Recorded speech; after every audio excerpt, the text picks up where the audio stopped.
बढ़िया बढ़िया गीत सुनाई के मिला वह मोहे से और के थो सुनब का काने से। अच्छा मोहे से गाय रहे। हाँ कबो कबो पॉइंट वाली बात बोल देता है। हाँ सैटे वाली बात बोली थी, पेंटिंग नहीं।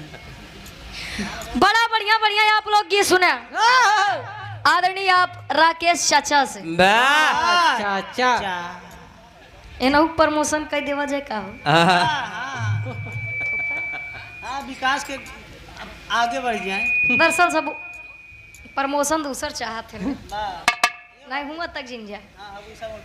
राकेश चाचा एक बात बड़ी बढ़िया बताए कि जितना गेहूं में घुन नहीं बा ओसी ज्यादा बिरहा में धुन हो गई बा। इस तो चाचा छोड़ देन गई। अच्छा गायन छाने छाने बदले तो हरो मिजाज रजऊ अपन विपत्ति गाय देन बेचारे। धोखेबाज रजऊ उड़नबाज रजऊ काहे न मेहरारू कहे बताओ करवा चौथ भूखी बा चल देन बिरहा। ये सट्टा लिखा तो है धोखेबाज ने कहे का तकलीफ देबा तो काहे न कहे भैया। अरे भैया अपन विपत्तियां न रो। काका का करवा पहले के लोग बिरहा देखे जाते रहे और आज वाले सुने पहले बिरहा लोग सुने जाते रहे और आज वाले देखा आज के गवैया केतनो नीक गायले लेकिन अगर देखे में करिया बा सावर बा कहिए मारा के हाल आई गावत बा क्या बा चेहरा देख के ना दरोगा चाचा एकदम मार के एक बात कहा था आज के गवैया तनी सा सुंदर रहा है ओकर एक केथक सहूर न रहा। हां ने पूरा चिवतई रहे। हाँ लेकिन बिरहा नंबर 1 के बा खीस निकोरत बढ़िया। हाँ अशोक चाचा एक लाइन बड़ी बढ़िया कहन का हो सुरेश चाचा का हो। अच्छा वो हमार चाचा है कि आपके चाचा है। अच्छा आपक चाचा है क्या कौन है रिश्ता सो। अच्छा पुराने संगत से कहन की रुचि बिटिया जब तू अपने माई के गर्भ में 5 महीना 10 दिन के रही होबू तब तोरे अंदर जीवात्मा प्रवेश करी होए तब तो डोले लागू। तब से तू डोले लागू बा ई चीजिया आपो के ऊपर लागू होते जौने समय दादी के पेटे में रहा हो 5 महीना 10 दिन के जीवात्मा जब आए होए तबे रख के चाचा तू डोला हो। तेंगे तेंगे करे लगे रहे। बड़ी बढ़िया बात है आप लोग सुना कि हमारे पार्टी में से जे निकलत है ओकर प्रमोशन हो जाते आकाश चंचल अबे ढोलक वादक रहे अब तक कभी हो गया मंडी बंद हो जाते बारे राकेश चाचा ऐसे नहीं आशीर्वाद बना रहा है इस करबत केहू अपने उद्घाटन में बोलबो न करे महाराज। राकेश चाचा 2-4 उद्घाटन के हमहू गाही देखा ओकर का हाल होत है। आओ तनी से कुछ बजा लो ओकरे बाद बिरहा के नंबर रही ई तमाला एंटरटेनमेंट खातिर आप सबके 5 महीना 10 दिन बाद। हाँ हाँ आ जा 2 लाइन कुछ बजाइला।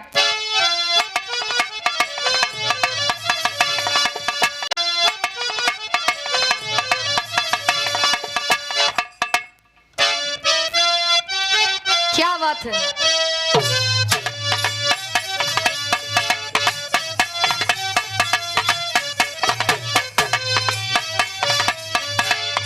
बड़ी बढ़िया बात है आप लोग सुने कि आज के जितनी पिक्चर बनत क्या फिल्म बनत बा वो लड़का लड़की के प्रेम में बनत बा।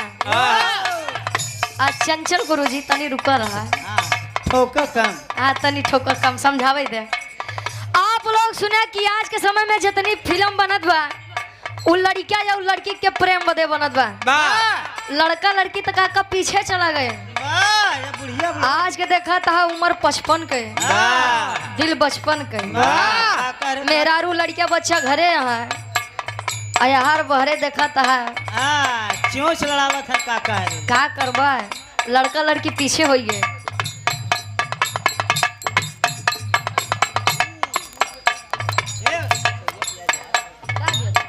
और आप मोहित भैया के सुपुत्र आप राज यादव 100 रुपए का महान आशीर्वाद पढ़ लिख के अपने जिला जवार के नाम रोशन करा।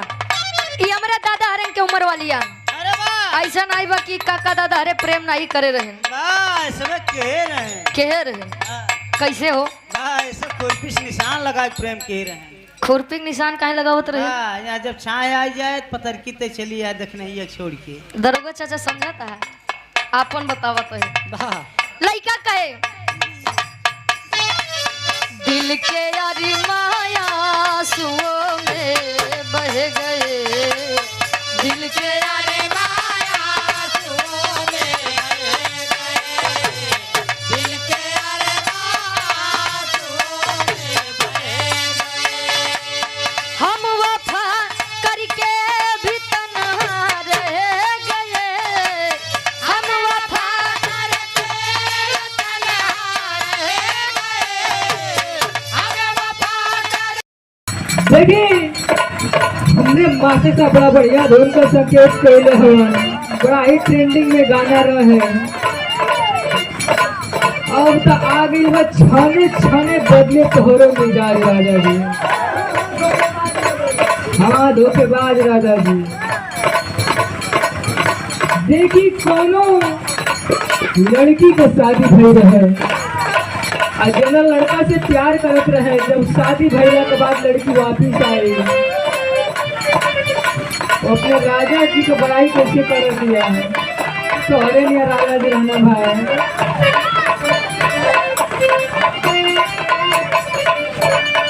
वैसे कहे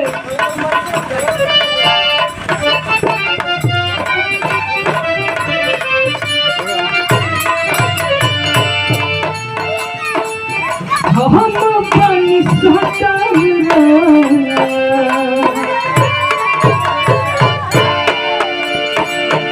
हम पानी सहता अपन हथे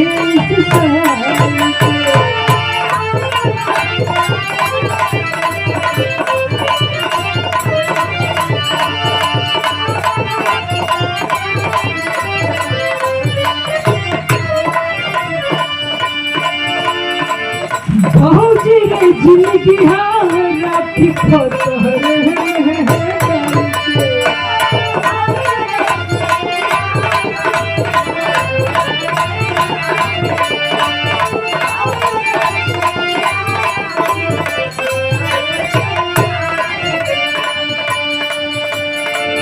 हम पानी सहता अपन भौजी रे जमनिहार खोतहर डाल के का बताए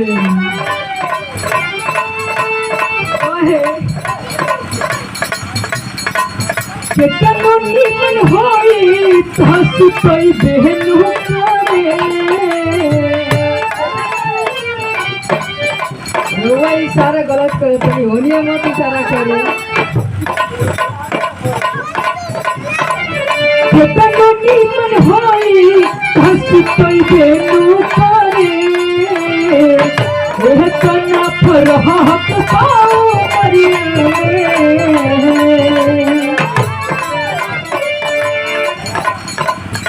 देखिए प्रहलाद भैया जी की तरफ से 51 रुपए का आशीर्वाद किया है। वो बतावत यार अगर तक प्रहलाद को भाभी ऐसे ही कहत हो यार केतनो नीमन होई हंसी पई बहनु करे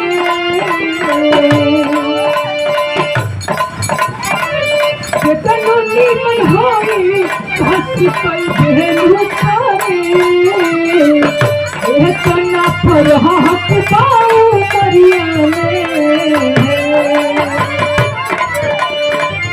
यह तना फरहत पाओ मरिया मरिया था तू खैके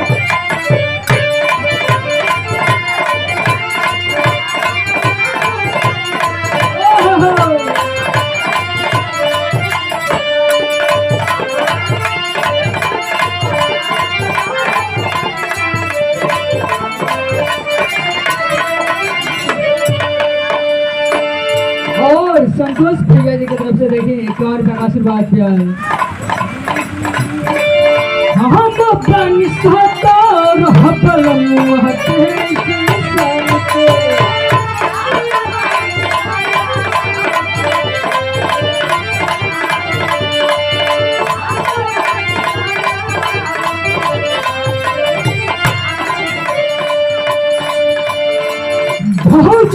जो बनिहारा के पोतहर में करके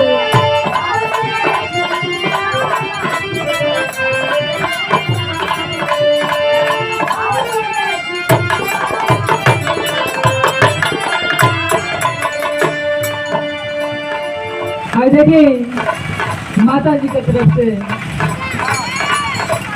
गुलार चचा जी के माता जी की तरफ से 1000 रुपया का आशीर्वाद है। सबके प्रणाम कर लगेगा।